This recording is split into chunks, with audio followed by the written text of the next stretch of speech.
இந்த நடிகைகளோட இவர் அடித்த லூட்டியெல்லாம் அதில் இருக்கு பாருங்க. அவங்க மனைவி வந்து ஆமாம் சார், அவங்க மனைவி அவங்க பிள்ளை 2 பேரும் போயிட்டு இவர் வீட்டுக்கே வரமாட்டேங்கிறாங்க. கவிதை மாதிரி இன்ப நிதியை கூட வந்து என் கொள்கை தலைவர்னு அறிவிப்பார். யாரு? விஜய். அப்படிதானே சார் இருக்கு அவங்க நடவடிக்கை. சரிங்க. செங்கோட்டையன் வந்து தாக்கு பிடிக்க மாட்டாருன்றீங்க. ஆனால் தெளிவாக வீட்டில் உட்காந்து பேசி தான் அவர் அங்கே போயிருக்காரு. அது ஆச்சரியக்குறி எல்லாம் சொல்லி வரிசையாக நீங்கள் தான் பார்த்தீங்களா சார்? ஆச்சரியக்குறி, அதிசயக்குறி, எல்லா குறின்னு அதுக்கு தான் நான் சொன்னேன்னு கேட்டேன். கட்சி ஆரம்பித்ததே வந்து காரணமே ஒரு குறி தான். இது கட்சி ஆரம்பித்தது காரணமே வந்து பார்த்தீங்கன்னா வந்து குறி தானே காரணம். அது என்ன குறி அவர் தான் சொல்லணும். அது வந்து பார்த்தீங்கன்னா அதை சொல்லி தான் கூட பரவாயில்ல. ஸ்கூட்டி தரோம் அப்படின்னு சொன்னால் கூட பரவாயில்ல. பைக்குன்னே சொல்கிறீங்க. வீட்டுக்கு ஒரு பைக் இருக்கும். ஏன்னா யூத்தை கவர் பண்ணுறாரமா இவர். உங்கள் ரசிகர்கள் வேற கூட்டத்தில் ஏற்கனவே இங்கே தருதலைகளை வச்சுட்டு இருக்கிறோம் இல்லை சார்? ஏற்கனவே வந்து பார்த்தீங்கன்னா அப்படி தானே சார் இருக்கு. அப்படி எந்த அரசியல் பார்வையும் இல்லை சார். பாவமாக இருக்குது சார். நேரத்தில் விமர்சிக்கிறது கூட நமக்கு கஷ்டமாக இருக்குது. ஏன் வந்து இப்படி இருக்கிறாங்க, இவ்வளோ வந்து பார்த்தீங்கன்னா முட்டாள இருப்பான்னு தெரியும். ஓரளவுக்கு சினிமா வேறு அரசியல் வேறு. நாங்கள் சினிமா விட்டு வந்துட்டோம். இப்போ அந்த கதையை சொல்கிறானுங்க. இது சினிமா விட்டு வந்துட்டோம்னு இவங்க சொல்லுங்கிறாங்க. இன்னும் சினிமா விட்டு வர நேற்று வரைக்கும் டான்ஸ் ஆடின்னு தான் இருக்கிறாரு. சினிமா விட்டுலாம் இன்னும் வரல. ஆனால் அப்படி ஒரு வார்த்தை சொல்லுவாங்க, என்னென்னா நாங்கள் சினிமா விட்டு வந்துட்டோம், நீங்கள் தான் இன்னும் சினிமா விட்டு வரவே இல்லைன்னு. இப்போ நான் கேட்குறேன், ரொம்ப வந்து நீங்கள் சினிமாவே விட்டுருங்க. நிஜத்தில் இப்போ இதுக்கு மட்டும் சொல்லுங்கள். திட்டமே இல்லாமல் வந்து பார்த்தா வீடு கொடுப்பேன்றீங்க. எப்படி வீடு கொடுப்பீங்க? அது ஒரு நீங்கள் ஒரு விஷயத்த சொல்கிறீங்கன்னு சொன்னால் நீங்கள் வந்து இது தேர்தல் அறிக்கை கூட இன்னும் வெளியிடல. எப்படி நீங்கள் செயலாக்கம் பண்ணுவீங்கன்றதை சொல்லுங்கள். எல்லா வகையிலையும் வந்து பார்த்தீங்கன்னா வந்து செங்கோட்டையன் வந்தது வந்து பார்த்தீங்கன்னா மைனஸ். தாவேக்காவுக்கு மைனஸ். எனக்கு பெரிய ஷாக்கு நடக்குதுன்னா, ஜான் வந்து மாற்று கட்சியிலிருந்து ஒருத்தர் வராருன்னு சொன்னால் யாரையுமே உள்ளே விட்டது கிடையாது. சிரிக்கக்கூடாது, தயவு செஞ்சு கொஞ்சம் கண்ட்ரோல் பண்ண. கொஞ்சம் கஷ்டம் தான் சிரிக்கிறது. இவனுக்கு எந்த குறிக்கோளுமே கிடையாது சார். குறிக்கோள் கொள்கைக்கு முன்னாடி குறிக்கோள் சார். இது குறிக்கோள் கிடையாது, லட்சியம் கிடையாது, கொள்கை கிடையாது, கோட்பாடு கிடையாது, தத்துவம் கிடையாது, சித்தாந்தம் கிடையாது. ஏன் சொல்கிறோம்? இதுக்கெல்லாம் சொல்கிறோம். முதல்ல 4 தலைவரை கொண்டு வந்தீங்க. அப்போ காமராஜர் நீங்கள் நாடாராக பார்த்துருக்கீங்க. அம்பேத்கரை ஷெட்யூல் கம்யூனிட்டியாக பார்த்துருக்கீங்க. சரிங்களா? வேலுநாச்சியரை நீங்கள் வந்து பார்த்தீங்கன்னா வந்து முக்குலத்தரில் பார்த்து எவ்வளோ தானே. இப்போ அதை தாண்டி இப்போ உங்களுக்கு எம்ஜிஆர் இப்போ ஏன்டா வந்து இப்போ ஆதவர்ஜுனா வந்த பிறகு யோசிக்கிறீங்க. என்ன யோசிக்கிறீங்க? ஏன் நம்ம வந்து எம்ஜிஆர் எடுத்துகிட்டு இருக்கணுங்க. நீங்கள் அவர் என்னங்க, நீங்கள் யார்? ஜான் ஆதவர்ஜுனா. அவர் ஜான் சரியில்லைங்க. கொள்கை தலைவராக வரும்போது பார்த்தீங்கன்னா நீங்கள் எம்ஜிஆர் நீங்கள் டேக் ஓவர் பண்ணிட்டீங்கன்னா அதிமுக வந்து ஓட்டு உங்களுக்கு வந்துருங்க. என்னங்க நீங்கள் தப்பு பண்ணிட்டீங்க? நீங்கள் வந்து பார்த்தீங்கன்னா அண்ணாவை நீங்கள் எடுத்துருணுங்க. அண்ணா எடுத்து தான் திமுக வந்து ஓட்டு வரும் உங்களுக்கு. இல்லை அது இந்த கூறு கட்டவனுங்க இன்னும் 2 பேர் எடுக்கணும். இன்னும் 2 பேர். ஆல்ரெடி கலைஞரையும் கிட்டத்தட்ட வந்து பாட்டில் கொண்டு வந்துட்டீங்கல்ல. கலைஞரை கொண்டு வந்துட்டீங்க. அடுத்தது நான் படமாக கொண்டு வரணும், அவ்வளோதான். அடுத்தது 2 பேர் சார். தேவைப்பட்டால் இன்னொருத்தரையும் கொண்டு வந்துடுவாங்க. 3 பேர். அடுத்தது அந்த 3 பேர் யார் சொல்லுங்க பார்க்கலாம். சரிக்கூடாது. எது இவங்கெல்லாம் கொள்கை தலைவருங்க. யார்? அண்ணா, எம்ஜிஆர். இப்போ கலைஞரை வந்து கதைவசனத்தை கொண்டு வந்துட்டீங்க. மறுபடியும் குறி வைக்கக்கூடாது, வச்சா வந்து பார்த்தீங்கன்னா என்னது என்ன கர்மந்திரமாக சொன்னானே இது. அடுத்தது மு.க. ஸ்டாலின் கொண்டு வரணும். அடுத்தது உதயநிதியை கொண்டு வரணும். அப்படியே இன்ப நிதியும் கொண்டு வந்துட்டு இவங்கெல்லாம் எங்கள் கொள்கை தலைவர்னு சொன்னாலும் இது இன்ப நிதியே கொண்டு வந்துட்டு எங்கள் கொள்கை தலைவர் சொன்னாலும் ஆச்சரியப்படுறதுக்கு இல்லைன்ற நான் அவங்களதான். கிங்குட்ஸ் நேயர்களுக்கு வணக்கம். இன்றைய சிறப்பு நேர்காணலில் நம்மோடு இணைந்திருப்பவர் மூத்த பத்திரிகையாளர் சேகுவர் அவர்கள். வணக்கம் சார். வணக்கம். விஜய் அவர்கள் வந்து பாண்டிச்சேரிக்கு ரொம்பவே நெருக்கமானவர். பாண்டிச்சேரி முதல்வருக்கும் புஷி ஆனந்த் அங்கேருந்து வந்தவர் தான். அங்கே ரோட் ஷோ பண்ணணும்னு சொல்லி அனுமதி கேட்குறாங்க. அது முடியாது. அது கரூர் சம்பவத்தை பார்த்து கொஞ்சம் அச்சத்தில் இருக்காங்க. பாண்டிச்சேரி கரூர்லேயே அப்படி நடந்தது, இங்கே என்ன பெருசாக கண்ட்ரோல் பண்ணிட முடியும், ஏதாச்சும் திறந்த வெளியில் மேடை போட்டு பேசட்டும் அப்படின்ற மாதிரி சொல்லியிருக்காங்க. இதுக்கு விஜய்கிட்டேருந்து ஏன் இன்னும் ரியாக்ஷன் வரல? சிஎம் சார் பழி வாங்குறது வந்து இப்போ திமுக தானே சார் சொல்லணும். அதுக்கு எதனா ஒரு அறிக்கை வந்து எப்படி எந்த ரூட்டில் வந்து திமுகவை சொல்ல முடியும்? ஓகே, இதுக்கும் திமுக தான். ஆமாம், அதை ரூம் போட்டு யோசிப்பாருங்க எல்லாம். இதுக்கு காரணம் வந்து பாண்டிச்சேரி, அதாவது இப்போ புதுவை அரசு வந்து ஏன் வந்து நமக்கு ரோட் ஷோக்கு அனுமதி கொடுக்குன்னா இதுக்கு திமுக தான் காரணம். ஆனால் அதுக்கு ஒரு ஸ்கிரிப்ட் ரெடி பண்ணுவான் சார் ஆதவர்ஜுனா. அதுக்கு தானே சார் அவன் இருக்கிறான் ஆதவர்ஜுனா. அதுக்கு ஒரு ஸ்கிரிப்ட் ரெடி பண்ணுவான். நம்ம நம்பணும்ல, மக்கள் நம்பணும்ல. இது வந்து இந்த அனுமதி எப்படி ரத்து செய்யப்பட்டதுன்னா அப்படின்னு சொல்லிட்டு அது ஒரு கதை சொல்லுவான். ஓகே. இருக்கிறாங்க நிறைய கதை சொன்னால் கேட்கறதுக்கு தான் வந்து இப்போ தந்தியில் இப்போ அம்சவர்த்தினி கதை கேட்கலையா, அந்த மாதிரி கதை கேட்கறதுக்கு வந்து ஆள் இருந்தாங்கன்னா ஏன்னா எதிர்கேள்வி போட வேண்டிய அவசியம் இல்லை. புரியுங்களா சொல்கிறது? அவன் என்ன சொல்கிறனா அதை அப்படியே தலையை கேட்டு சிரிச்சுக்கிட்டே தலையை ஆட்டுறதுக்கு ஒரு ஆங்கர் வேணும். அம்சவர்த்தினி மாதிரி ஒரு ஆங்கர் இருந்தாங்கன்னா சொல்ல எல்லாத்தையும் தலையை கேட்டு சிரிச்சுக்கிட்டே தலையை ஆட்டுறதுக்கு ஒரு ஆள். அப்போ ஒரு கதை ரெடி பண்ணோம். அதுக்காக இப்போ வந்து ரூம் போட்டு யோசிப்பானுங்க என்ன திமுக தான் காரணம். ஓகே. இல்லை அது அவங்களுடைய ஒரு நரேஷன். எங்கே இவங்களுக்கு அனுமதி மறுத்தாலும் அது திமுக மேலே அரசியல் பண்ணுறாங்க, அது நம்ம விட்டுருவோம். இங்கே அனுமதி மறுக்கப்பட்டதுக்கான காரணம் என்ன? ஏன்னா நெருக்கமான சார் இந்த அரசு இல்லை சார், எந்த அரசாக இருந்தாலும் இவங்கக்கிட்ட வந்து பார்த்தீங்கன்னா ஒழுக்கம் இல்லை சார். இதை மாதிரி தற்கொலைன்னு சொன்னால் கோவம் வர்றதுல அர்த்தமே கிடையாது. தற்கொலைன்னு சொன்னால் எல்லா வேலையுமே தற்கொலை வேலையை தான் சார் செஞ்சிட்ருக்குறானுங்க. யாராவது இந்த மாதிரி வந்து நீங்கள் சபரிமலைக்கு போயிருக்கீங்க? இல்லை நீங்கள் சரி சபரிமலைக்கு விட்டுருங்க, எக்ஸிபிஷன் போயிருக்கீங்களா? ஒரு சின்ன வயசில் போயிருக்கீங்க, இப்போ இல்லை நான் சொல்கிற ஒரு 15-20 வருஷத்துக்கு முன்னாடி போயிருக்கீங்களா? அங்கே போய் வந்து நம்ம வந்து யார் கூடாது நடிகர் கூட ஃபோட்டோ எடுக்கணும்னா வந்து ஒரு ஸ்டுடியோ உள்ள வச்சுருப்பான். சரிங்களா? அந்த எக்ஸிபிஷன் வரவங்க என்னன்னு கேட்டிங்கன்னா நேராக போய் என்ன சொல்லி கேட்டிங்கன்னா வந்து அந்த நடிகர் கட் அவுட் இருக்கும் சார். அங்கே வந்து தோல் மேலே கை போடலாம், உண்மையான உயரத்தோட. ஆமாம், உண்மையான உயரத்தோடு இருக்கும். நம்ம நின்று பீச்சில் கூட மெரினா பீச்சில் இருந்தது. மெரினா பீச்சில் கூட அது மாதிரி இருந்துச்சு. அதில் வந்து பார்த்தீங்கன்னா அது நீங்கள் எடுத்துக்கிறதுல நான் எடுத்ததில்லை. எனக்கு அப்போவே ஒரு யோசனையாக இருக்காங்க, என்னன்னா இது ஒரு பழக்கம் இதுன்னு சொல்லிட்டு. அதே மாதிரி சபரிமலைக்கு போகும்போது கூட பார்த்தீங்கன்னா அந்த புலிக்கு மேலே வந்து அட்டைப்புலி இருக்கும். அந்த புலிக்கு வந்து பார்த்தீங்கன்னா மேலே வந்து உட்காந்துருக்கிற மாதிரி வந்து பார்த்தீங்கன்னா ஒரு ஃபோட்டோ எடுப்போம். இதெல்லாம் நான் பார்த்துருக்கேன் நிறைய. இல்லை வந்து புலி வந்து காட்டில் இருக்கிற மாதிரி அந்த காட்டு பகுதியில் நம்ம போய் நிற்கிற மாதிரி இப்படிலாம் வந்து, இல்லை ஐயப்பன் பக்கத்தில் நிற்கிற மாதிரி இப்படி நிறைய நம்ம பார்த்துருக்குறோம். இல்லை சார், அந்த கட்சி தொண்டர்களுடைய ஆதங்கம் சார், அது அவர் வரமாட்டாரு. ஆதங்கம் அறிவு கட்டத்தானே சார், ஆதங்கம் இல்லை சார். அது அவரே வந்து அதாவது ஒரு தொண்டனோட மனநிலையில இருந்து யோசிக்கணும். தலைவர்கிட்ட ஐடி அதாவது உறுப்பினர் அட்டை வாங்குறது அதுதான் விரும்புவாங்க, அந்த மாதிரி சேர்ந்துருக்கேன் அப்படின்னு. கண்டிப்பாக அது நடக்கலை. விஜய் வந்து இயல்பாக யாருக்கிட்டையும் வந்து பேசுறதும் இல்லை, இது பத்திரிகையாளர் சந்திப்பு நடத்தலை, மக்களை இது பண்ண முடியல. அதுக்கு அவங்க ஒரு சொல்யூஷன் தேடிட்டு இருக்காங்க. இது வந்து இதை நான் என்ன சொல்கிறதுனே தெரியல சார். ஏன்னா பல அறிவு கட்டத்தனத்துக்கு எக்ஸ்ப்ளனேஷன் கொடுக்கலாம். இந்த முட்டாள் வந்து நானும் யோசிச்சு பார்க்குறேன். ஏதாவது ஒரு வாட்டி 2 வாட்டினா பண்ணிடலாம். என்ன வேலை சார் இதெல்லாம்? சரிப்பா வந்து அவர் ரொம்ப பிஸியாக இருக்கிறாரு, சரிங்களா? இது அந்த மாவட்ட நிர்வாகிகள் வந்து இல்லை இப்போ தான் ஒரு திருநெல்வேலிக்கு ஒரு 5 பேர் சும்மா தானே சார் சுற்றின்னு வரானுங்க. என்ன சார் கிழிக்கிறானுங்க அந்த ஒரு 5 நிர்வாகிகள்?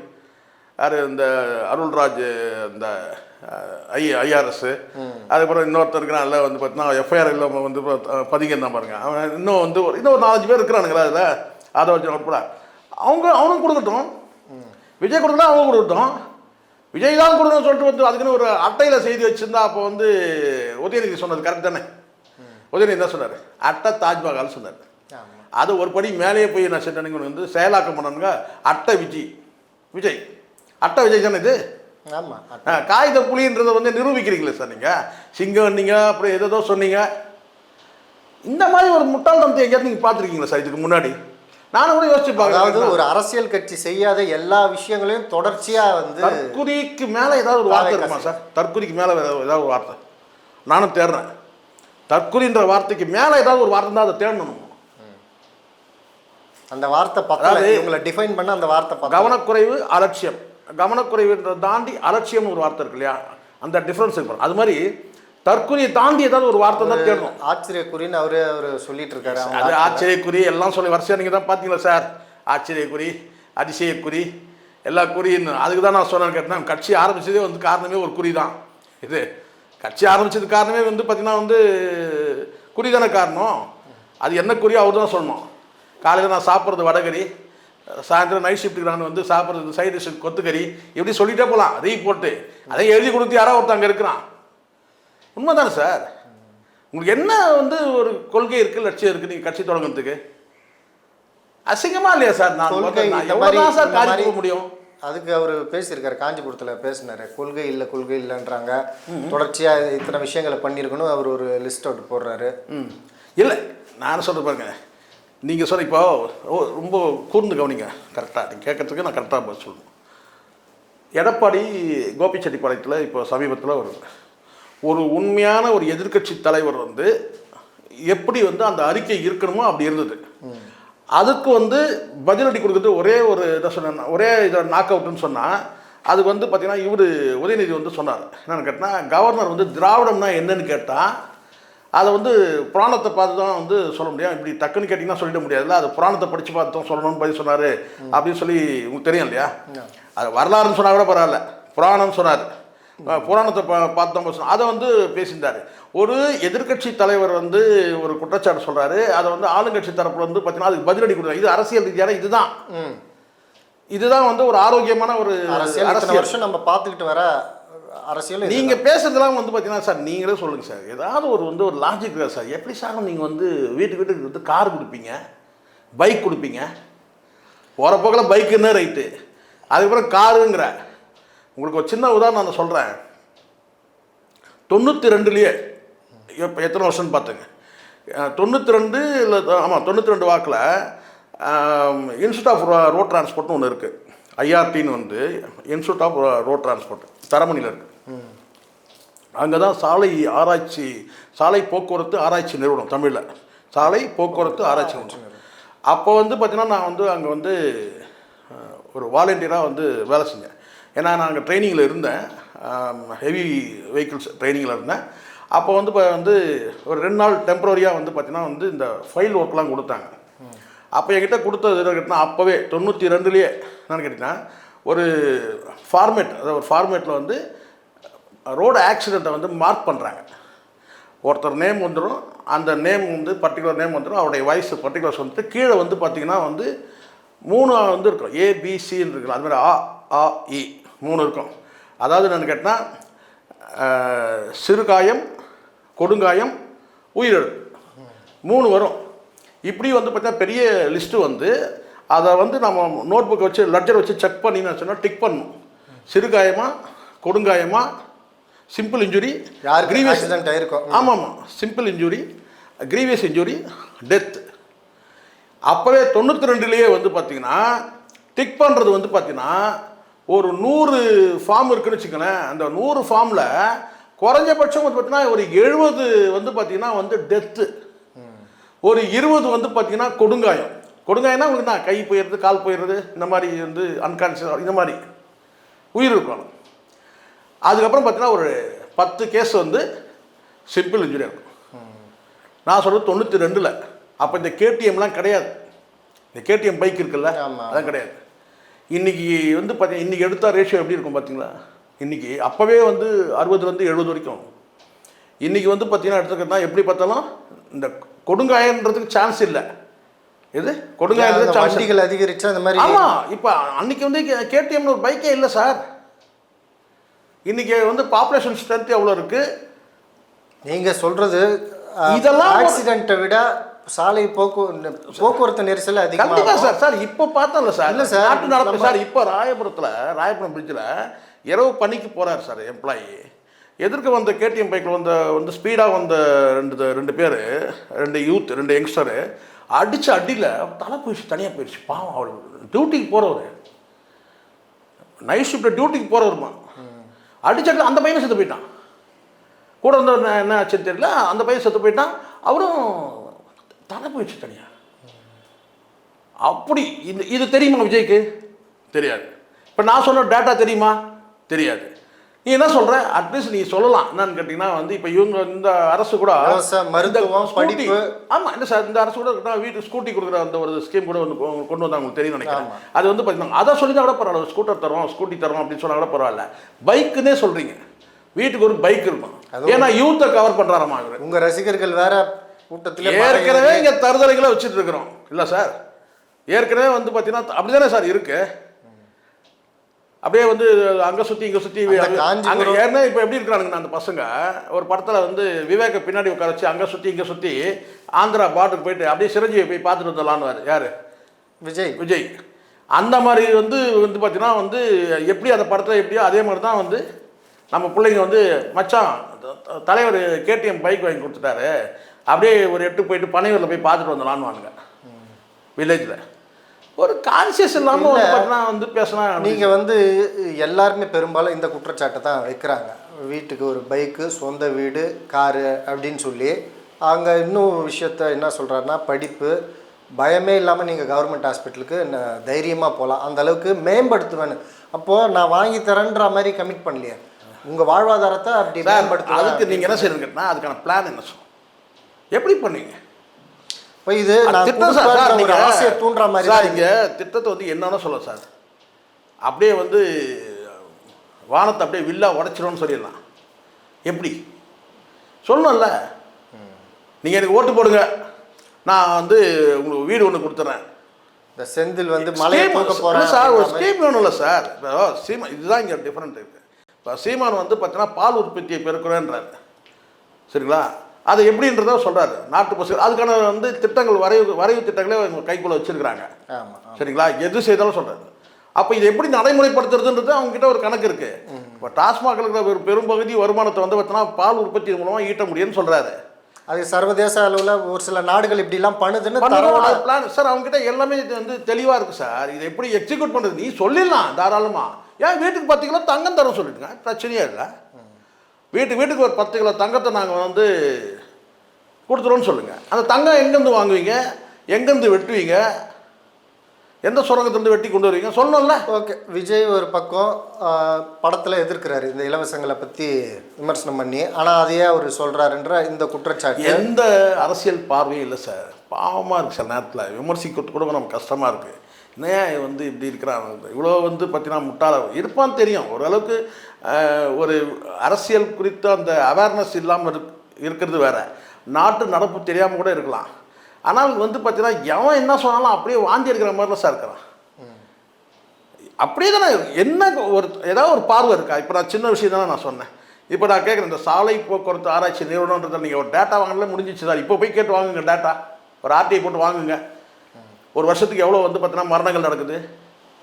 இல்லை போய் வந்து ஒரு ஸ்டான்லி ஹாஸ்பிட்டலில் போய் நில்லுங்க, இங்கே சென்னையில் போய் அவர் வந்து வாகனங்கள் கொடுக்குறன்றதுனாலே ஆக்சிடென்ட் அதிகமாகிடுச்சு சார். அப்படியே சார் உங்களுக்கு நோக்கம் சார், நீங்கள் வீட்டுக்கு ஒரு பைக் கொடுப்பேன்னு சொல்கிறீங்கல்ல, ஏற்கனவே இந்த பைக் வச்சுருக்கிறவங்க நிலமெல்லாம் என்னன்னு பாருங்கள். அதாவது 3 லட்சம் 4 லட்சம் அப்பங்கிட்ட வந்து ஆட்டையை போட்டு சும்மா சுற்றிட்டு வருதுங்க. எல்லாரும் நான் சொல்லலை, அது கருத்தாக வந்து பார்த்தீங்கன்னா அது வந்து ஒரு வேலைக்கு பயன்படுத்துகிற வந்து எத்தனை பேர் வந்து இந்த ஸ்விக்கியில் வேலை செய்கிற பசங்க இருக்கிறாங்க, இந்த சுமோட்டோவில் வேலை செய்கிற பசங்க இருக்கிறாங்க. மட்டும் அது வேற பிரித்து சொல்கிறீங்க. ஆமாம் சார், நான் என்ன சொன்னால் பாருங்க, முதல்ல ஒரு விஷயம் கேடிஎம் பைக் வாங்கி கொடுத்து தான் வந்து இல்லை, ஏதோ ஒரு பைக்குன்னு ஒன்று வாங்கினான்னா அது வந்து பார்த்தீங்கன்னா அதன் மூலமாக வந்து இன்னைக்கு ஏர்ன் பண்ண முடியுன்றது ஒன்று இருக்குது, அது வேற. ஆனால் பெரும்பாலான வந்து பார்த்தீங்கன்னா நீங்கள் உங்களுடைய நோக்கம் என்னன்னு கேட்டால் வந்து வீட்டுக்கு ஒரு பைக் இருக்கணும்னு சொன்னால் நான் ஏன் வந்து நீங்கள் வந்து அப்போ ஆண்களுக்கு வந்து இப்போ எது பைக்குன்ற அந்த வார்த்தை தான் பிரச்சனைங்க. ஓகே, இளைஞர்கள் இருசக்கர வாங்கணும்னு சொன்னால் கூட அதை நான் ஸ்கூட்டின்னு கூட எடுத்துப்பேன். பைக்குன்னு நோக்கம் என்னன்னு கேட்டிங்கன்னா இப்போ யூத்தை கவர் பண்ணணும், வீட்டுக்கு ஒரு பைக் கொடுப்பேன்னு சொன்னப்பா தலைவர் வீட்டுக்கு ஒரு பைக் கொடுக்குறேன்னு சொல்லிட்டாரு, எப்படி கொடுப்ப? ரெண்டாவது நீ சினிமாவில் பேசின வசனத்தை நீ அப்படியே நீ சொல்லுவேன் என்னன்னு கேட்டால் நான் சினிமாவில் பேசினேங்க, அதெல்லாம் நீங்கள் வந்து நிஜத்தில் எடுத்துருக்கீங்க. சினிமா வேறு அரசியல் வேறு, நாங்கள் சினிமா விட்டு வந்துட்டோம். இப்போ அந்த கதையை சொல்கிறானுங்க, இது சினிமா விட்டு வந்துட்டோம் நீங்கள் சொல்லுங்கிறாங்க. இன்னும் சினிமா விட்டு வர, நேற்று வரைக்கும் டான்ஸ் ஆடின்னு தான் இருக்கிறாரு, சினிமா விட்டுலாம் இன்னும் வரல. ஆனால் அப்படி ஒரு வார்த்தை சொல்லுவாங்க, என்னன்னா நாங்கள் சினிமா விட்டு வந்துட்டோம், நீங்கள் தான் இன்னும் சினிமா விட்டு வரவே இல்லைன்னு. இப்போ நான் கேட்குறேன், ரொம்ப வந்து நீங்கள் சினிமாவே விட்டுருங்க, நிஜத்தில் இப்போ இதுக்கு மட்டும் சொல்லுங்கள். திட்டமே இல்லாமல் வந்து பார்த்தா வீடு கொடுப்பேன்றீங்க, எப்படி வீடு கொடுப்பீங்க? அது ஒரு நீங்கள் ஒரு விஷயத்த சொல்கிறீங்கன்னு சொன்னால் நீங்கள் வந்து இது தேர்தல் அறிக்கை கூட இன்னும் வெளியிடல, எப்படி நீங்கள் செயலாக்கம் பண்ணுவீங்கன்றதை சொல்லுங்கள். ரெண்டாவது, ஏற்கனவே நீங்கள் சொல்லக்கூடிய இதெல்லாம் வந்து இந்த அரசு ஓரளவுக்கு வந்து பார்த்தீங்கன்னா இதெல்லாம் நடைமுறைத்த அதாவது வீட்டு வசதி திட்டம்லாம் ஏற்கனவே இருக்குது. இல்லை நாங்கள் சொல்லுங்கள், இந்த ஸ்கீம் கொண்டு வருவோம், இந்த திட்டத்தை கொண்டு வருவோம், இந்த திட்டத்தின் மூலமாக நான் இதை செயல்படுத்துவேன், சீமான் சொல்கிறார்ல எவ்வளோ விஷயம் சொல்கிறார், அந்த மாதிரி சொல்லுங்கள். ஓகே, இங்கே ரொம்ப நெருக்கமான முதல்வரை அங்கே அனுமதி கொடுக்கல, அந்த பழியும் தூக்கி அது பாஜக கட்டுப்பாட்டில் இருக்குது பாண்டிச்சேரி, அங்கே ரோட் ஷோக்கு அனுமதி இல்லை, அதுவும் திமுக மேலே தான் அது குறையாக சொல்லுவீங்கன்றீங்க. அப்புறம் அந்த மாதிரி இலவசங்களாக முதல்ல விஜய் கிட்ட இருக்கிற மைனஸ் என்னென்னா நாட்டு நடப்பு தெரியல. ஏற்கனவே அரசு வந்து என்னென்னலாம் வந்து திட்டம் கொண்டு வந்திருக்கு, அதாவது மத்திய அரசும் சரி மாநில அரசும் என்ன திட்டம் கொண்டு வந்திருக்குன்னு தெரியல. நீங்கள் வந்து என்ன சொல்கிறீங்க, நீங்கள் வந்து என்ன சொல்கிறீங்க கேட்டீங்கன்னா நான் வந்து வீட்டுக்கு ஒரு கிராஜுவேட் உருவாக்குன்றீங்க.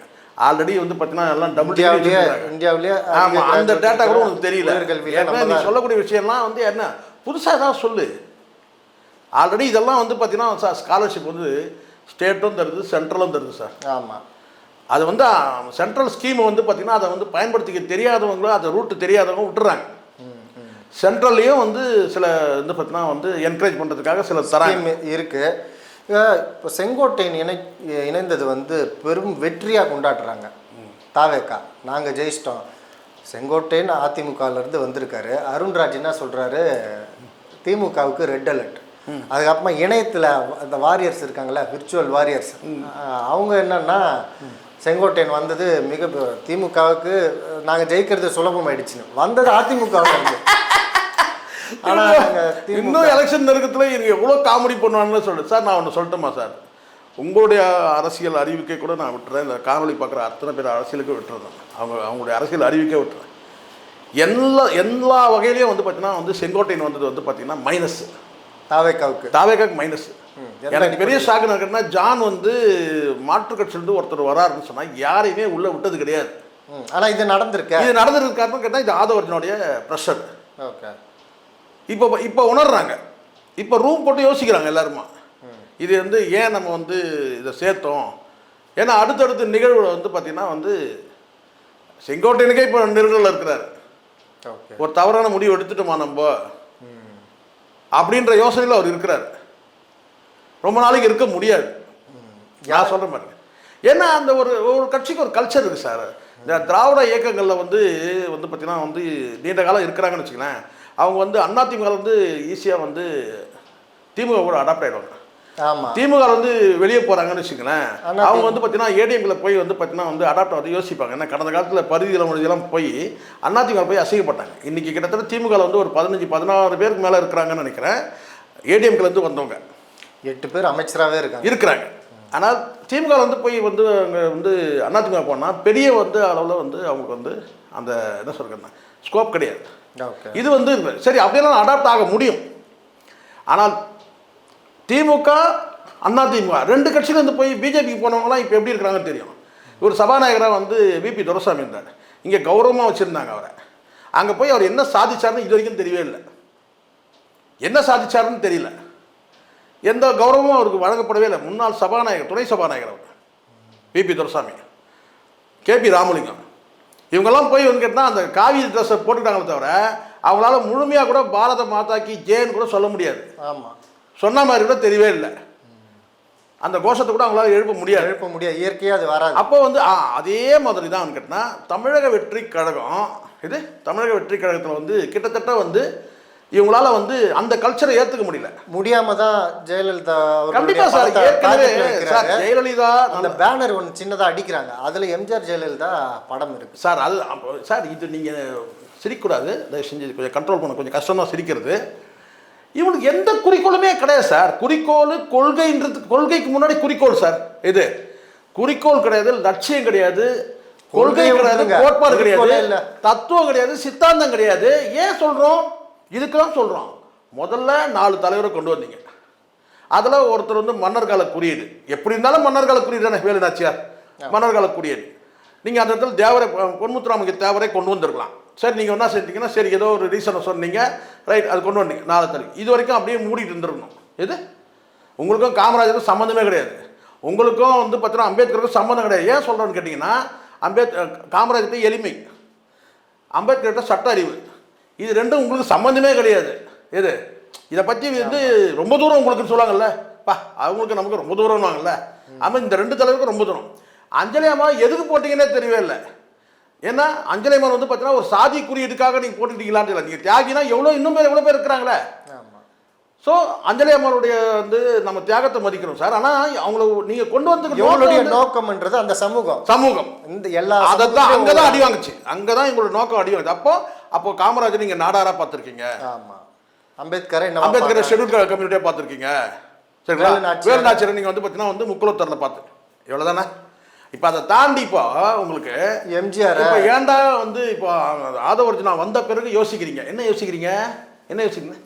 ஏன் நம்ம வந்து எம்ஜிஆர் எடுத்துகிட்டு இருக்கணுங்க. நீங்கள் அவர் என்னங்க, நீங்கள் யார் ஜான் ஆதவர்ஜனா, அவர் ஜான் சரியில்லைங்க. கொள்கை தலைவராக வரும்போது பார்த்தீங்கன்னா நீங்கள் எம்ஜிஆர் நீங்கள் டேக் ஓவர் பண்ணிட்டீங்கன்னா அதிமுக வந்து உங்கள் ஓட்டு உங்களுக்கு வந்துருங்க. என்னங்க நீங்கள் தப்பு பண்ணிட்டீங்க? நீங்கள் வந்து பார்த்தீங்கன்னா அண்ணாவை நீங்கள் எடுத்துருணுங்க. அண்ணாவை எடுத்தால் தான் நம்ம திமுக வந்து ஓட்டு வரும் உங்களுக்கு. அண்ணாவை எடுத்தீங்கன்னா திமுகவில் வந்து 2 தலைவர் தான் ஓட்டு, அண்ணாவுக்கும் இவருக்கு தான் ஓட்டு, கலைஞருக்கு தான் ஓட்டு. நீங்கள் அண்ணா எடுத்தீங்கன்னா பாதி ஓட்டு வந்துருங்க அதுல இருந்து சொல்லியிருப்பாங்க. பெரியார் நீங்கள் எடுத்தீங்க, ஆனால் பெரியாருக்குலாம் இப்போ ஓட்டே கிடையாது. பெரியார் பேர் சொன்னால் யார் ஓட்டு போடுவாங்க? என்னங்க நீங்கள் இந்த ஜானுக்கு வந்து மூளையே கிடையாதுங்க, அறிவே இல்லைங்க, அவர் பண்ணதெல்லாம் தப்புங்க, அப்படியே நீங்கள் எடுத்துருங்க. அதுக்கப்புறம் பேச்சுவாக்கில் போகும்போது 2 வார்த்தை கலைஞருடைய கதைவசனத்தில், அந்த மர்மயோகின்னு ஒரு படத்தில் கலைஞர் கதைவசனம், அதில் வந்து சில வசனத்தை பேசுங்க. அப்போ கலைஞர்கிட்ட இருக்கிற அந்த கலைஞரை நேசித்தவங்கலாம் ஓட்டு அப்படியே வந்து உங்களுக்கு போட்டுருவாங்க. இல்லை அது இன்னும் இந்த கூறு கட்டவனுங்க இன்னும் 2 பேர் எடுக்கணும். இன்னும் 2 பேர் ஆல்ரெடி கலைஞரையும் கிட்டத்தட்ட வந்து பாட்டில் கொண்டு வந்துட்டீங்கல்ல, கலைஞரை கொண்டு வந்துட்டீங்க. அடுத்தது நான் படமாக கொண்டு வரணும், அவ்வளோதான். அடுத்தது 2 பேர் சார், தேவைப்பட்டால் இன்னொருத்தரையும் கொண்டு வந்துடுவாங்க. 3 பேர். அடுத்தது அந்த 3 பேர் யார் சொல்லுங்க பார்க்கலாம்? சிரிக்கூடாது. எது இவங்கெல்லாம் கொள்கை தலைவருங்க. யார்? அண்ணா, எம்ஜிஆர். இப்போ கலைஞரை வந்து கதை வசனத்தை கொண்டு வந்துட்டீங்க. இந்த மர்மயோகியில் வந்து ஒரு வசனம் பேசுவாங்க, கலைஞர் வசனம். நான் வந்து குறி வைக்க மாட்டேன், குறி வைத்தால் தவறாது, அப்படின்லாம் குறியே வைக்க மாட்டேன் அப்படின்னு ஒரு வசனம். ஆமாம், குறி வைத்தால் தவறாது, அப்படி தவறுமானாலும் நான் குறியே வைக்க மாட்டேன். ஆமாம், அது வந்து கலைஞர் சொன்னது. இல்லை நீங்கள் அது இப்படி சொல்கிறீங்க கலைஞருக்காகன்னு. எம்ஜிஆர் சொன்னதாக தான் அவர் சொல்கிறார். எம்ஜிஆர் சொன்னா அந்த வசனம் யாருது? இணையத்தில் சார் ஏற்கனவே வந்து உங்களுக்கு தெரியும், உங்களுக்கு நினைக்கிறேன், ஏற்கனவே இதுக்கு முன்னாடி பேசுகிறதே வந்து பார்த்தீங்கன்னா வந்து நம்ம எஸ்எஸ்சி இங்கே சொல்லக்கூடாது, எஸ்எஸ்சி அவங்க ஏற்றுக்கிறாங்களோ இல்லையோ, எஸ்எஸ்சி ஒரு மேடையில் பேசும்போது கலைஞரோட எனக்கு ரொம்ப நெருக்கம் இருக்குது, பழக்கம் இருக்குது, இதெல்லாம் சொன்னாங்க. இதெல்லாம் கடந்த காலத்தில் நடந்திருக்கு. முதல் கட்டமாக வசனத்தை கொண்டு வந்துருக்காங்க சார். ஏன் சார் அவசரப்படுறீங்க? முதல் கட்டமாக வசனம், அதுக்கப்புறம் படத்தை கொண்டு வராங்க. இது தேர்தல் இன்னும் இருக்கு, இன்னும் 5 மாதம் இருக்குல்ல, இன்னும் 5 பேரை கொண்டு வரலாம் உள்ள. ஃபுல்லாக 5 மாதம் இருக்குது சார், கொண்டு வரலாமே. இப்போ என்ன அடுத்த கட்டம் யாரை கொண்டு வரணும்? அடுத்த கட்டம் யாரை கொண்டு வரணும்? கலைஞர் கொண்டு வந்தாச்சு. அடுத்தது மு.க. ஸ்டாலின் கொண்டு வரணும். அடுத்தது உதயநிதியை கொண்டு வரணும். அப்படியே இன்ப நிதியை கொண்டு வந்துட்டு இவங்கெல்லாம் எங்கள் கொள்கை தலைவர்னு சொன்னாலும், இது இன்ப நிதியே கொண்டு வந்துட்டு எங்கள் கொள்கை தலைவர் சொன்னாலும் ஆச்சரியப்படுறதுக்கு இல்லைன்ற நான் அவங்கள தான் எதிர்க்கிறாரு. நீங்கள் ஆமாம் சார், உச்சபட்சம் சார் நீங்கள் எதிர்க்க பாருங்க, நல்லா புரிஞ்சுங்க. ஒரு உங்களுக்கு இப்போ சீமான் எடுத்துங்க சார், பேர் சொல்லக்கூடாது, உங்களுக்கு பிரச்சனை இல்லை, பேர் சொன்னால. இப்போ சீமான் எடுத்துங்க, மாவீரன் ஒரு குறியீடு, எது தமிழ் தேசிய தலைவர் மாவீரன் ஒரு குறியீடு. அதை தவிர்த்துட்டு வேற ஏதாவது ஒரு பயன்படுத்துகிறாங்களா? வேற எந்த தலைவராவது அவங்க எடுத்துக்கிறாங்களா? இல்லை. சொல்லு பார்க்கலாம். அந்தந்த நாளில் மாலை போடுறது, மரியாதை போடுறது, அதெல்லாம் வேற சார். ஆமாம் ஆமாம், கொள்கை தலைவர்னா ஒரே தலைவர் தான். நீ எவ்வளோ பேர் எடுத்துப்ப? அப்போ நமக்கு கேள்வி வருதா இல்லையா? இப்போ அடுத்தது அவர் வந்து மு.க. ஸ்டாலின் கூட கொண்டு வந்துடுவாருங்க. அடுத்தது உதயநிதி போட்டு வந்து என்னுடைய நண்பர், என் கொள்கை தலைவர் மற்றும் எனது நண்பர் அப்படிலாம் பேசியிருக்காரு. ஆமாம் சார். அடுத்தது சார் நீங்கள் என்ன பாருங்க சார், அடுத்த எலெக்ஷனுக்குள்ள இது அடுத்து நம்ம ஓட்டு, நம்ம வந்து திமுக வந்து பெரிய அளவில் வந்து ஓட் பேங்க் நம்ம எடுக்கணும். உதயநிதி, ஆமாம் சார், கவிதை மாதிரி இன்ப நிதியை கூட வந்து என் கொள்கை தலைவர்னு அறிவிப்பார். யாரு? விஜய். அப்படிதானே சார் இருக்கு அவங்க நடவடிக்கை. சரிங்க சார். இங்கே செங்கோட்டையன் வந்து தாக்கு பிடிக்க மாட்டாருன்றீங்க, ஆனால் தெளிவாக வீட்டில் உட்காந்து பேசி தான் அவர் அங்கே போயிருக்காரு. முக்கிய பொறுப்பு கொடுக்கப்பட்டிருக்கு, எல்லாமே நடக்குது. அது எந்த அடிப்படையில் நீங்கள் சொல்கிறீங்க செயல்பட விட மாட்டாங்கன்றீங்க? சார் இல்லை சார், நீங்கள் செங்கோட்டையனை வந்து நீங்கள் 3 பிரிவாக பார்க்கணும். எம்ஜிஆர் காலத்தில் இருந்த செங்கோட்டையன் வந்து முத்துசாமியோட வழிகாட்டுதலில் இருந்தார். நேரடியாக கலைஞரோட வந்து பரிச்சயம் கூட மாவட்ட அளவில் வந்து பார்த்தீங்கன்னா அன்றைக்கி இருந்த மாவட்ட நிர்வாகம் வந்து முத்துசாமி தான் வந்து அவருக்கு அரசியல் குருன்னு கூட சொல்ல முடியும். நேரடியாக எம்ஜிஆரோட இல்லை. அதுக்கு பிறகு வந்து ஜான் பிரியும் போது சேவல் சின்னத்தை போட்டிக்கிட்டு ஜெயலலிதா அணிக்கு வந்து இவர் மாறினார். அணிலேருந்து இவருக்கு செல்வாக்கு வந்து உயர்ந்தது. யாருக்குன்னா வந்து செங்கோட்டையனுக்கு. அப்போது எம்ஜிஆர் காலத்தில் உள்ள அந்த செங்கோட்டையன் வேற, ஜெயலலிதா காலத்தில் வந்து இருந்த அந்த செங்கோட்டையன் வேற, இப்போ வந்து எடப்பாடி காலத்தில் வந்து இருந்த செங்கோட்டையன் வேற. எடப்பாடி அவர்களை பழி வாங்கணுன்றதுக்காக அதுதான் சார். ஏன் கேட்டீங்கன்னா ஒவ்வொரு காலகட்டத்தில் சொல்லுவாங்கல்ல, இந்த படம் பார்த்தீங்கன்னா ரஜினி படம் நல்லவனுக்கு நல்லவனு ஒரு படம் இருக்குன்னு நினைக்கிறேன். அதில் கடைசி கிளைமேக்ஸ் சீனில் ரொம்ப வயசாகிட்டு இருக்கும்.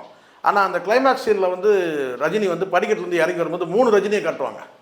அதாவது இளம் வயதில் இருந்த ரஜினி இறங்குற மாதிரி, அப்புறம் மிடில் ஏஜில் வந்து இறங்குற மாதிரி, அப்புறம் வந்து கடைசியாக வயசாகிட்டு இறங்குற கோட் ஷூட்டோட இறங்குற அந்த ரஜினி கடைசியாக கிளைமேக்ஸில் காட்டுவாங்க. அந்த மாதிரி கிட்டத்தட்ட இவர் அப்படி தான் இருக்கிறாரு. வயசாகிடுச்சு, ஏகப்பட்ட சர்ச்சை. ஜெயலலிதா அவர்களே வந்து ஏன் வந்து இந்த 3 பிரிவானவர்கள்னா, ஜெயலலிதா அவர்களே வந்து பார்த்தீங்கன்னா வந்து இவரை ஒதுக்கி வச்சாங்க. கட்சியை ஒதுக்கி வச்சாங்க. அதுக்கு சர்ச்சையை நீங்கள் பார்த்தீங்கன்னா இந்த கூகுளில் போனாலும் தெரியும் சார் உங்களுக்கு சர்ச்சை. இந்த நடிகைகளோட இவர் அடித்த லூட்டியெல்லாம் அதில் இருக்கு பாருங்க. அவங்க மனைவி ஆமாம் சார், அவங்க மனைவி அவங்க பிள்ளை 2 பேரும் போயிட்டு இவர் வீட்டுக்கே வரமாட்டேங்கிறார். நான் சொல்கிறோம் நமக்கு என்ன இன்ட்ரெஸ்ட் இருக்கு? சர்ச்சைகளும் இவர் வரலாறை பதிவு பண்ணி வச்சிருக்கு. யாருடைய வரலாறு? இவருடைய வரலாற்று சாதனைகளை இது 2 நடிகைகளை பேரை போட்டு, நான் ஒன்றும் இதில் நானாக எதுவும் சொல்லவே இல்லை. பானுப்பிரியான்னு ஒரு நடிகை, சுகன்யான்னு ஒரு நடிகை பேரை போட்டு இவர் பார்த்தீங்கன்னா சர்ச்சையை பார்த்தீங்கன்னா சிக்கியிருக்காரு. சர்ச்சை முறைகேடுகள் செஞ்சிருக்காங்க. முறைகேடுகள் அவங்களோட சேர்ந்து முறைகேடு என்ன சார்? 2 நடிகையோட சேர்ந்து முறைகேடு வேற யாரும் அந்த குற்றச்சாட்டு வைக்கல. அவங்க மனைவியும் பிள்ளையும் போய் ஜெயலலிதா கிட்ட போய் அந்த அம்மா பார்த்துன்னு சொன்னாங்க. அதுக்கப்புறம் தான் வீட்டுக்கே வர்றது இல்லைன்னு. அதாவது நம்ம குடும்பத்தார் எத்தனையோ முறை இவர்கிட்டே பேசியிருப்பாங்க. அப்போதைய முதல்வர்கிட்ட சொல்லி அதை அவர் கேட்கல, அதனால தான் நீக்கப்பட்டாரு. அதுதான் பார்த்தீங்கன்னா கூப்பிட்டு வான் பண்ணி இந்த விஷயத்தெல்லாம் எப்படி சார் தலைவி சொன்னால் கேட்டுருவாங்களா? தலைவர் சொன்னால் கேட்டுருவாங்களா? கடவுளே சொன்னாலும் கேட்க மாட்டாங்க. ஏன்னா விஷயம் மேட்டர் எந்த தமிழ் வேற தமிழ் ஆங்கிலம் சார். விஷயம் மேட்டர் வேற. எப்படி கேட்பாங்க? ஸோ அப்படி கேட்க கட்சியிலேருந்து நீக்கினாலும் பரவாயில்ல, இதுதானே முக்கியம். இது இவருடைய வருகை தான் தாவேக்கா கொண்டாடி. இதோ போய் இந்த இனம் இனத்தோட போய் சேரணும் ஒரு பழமொழி சொல்லுவாங்க. அது என்ன இனன்றதை நீங்களே முடிவு பண்ணீங்க, நான் சொல்ல மாட்டேன். சரிங்களா? அப்படி தானே இருக்கு.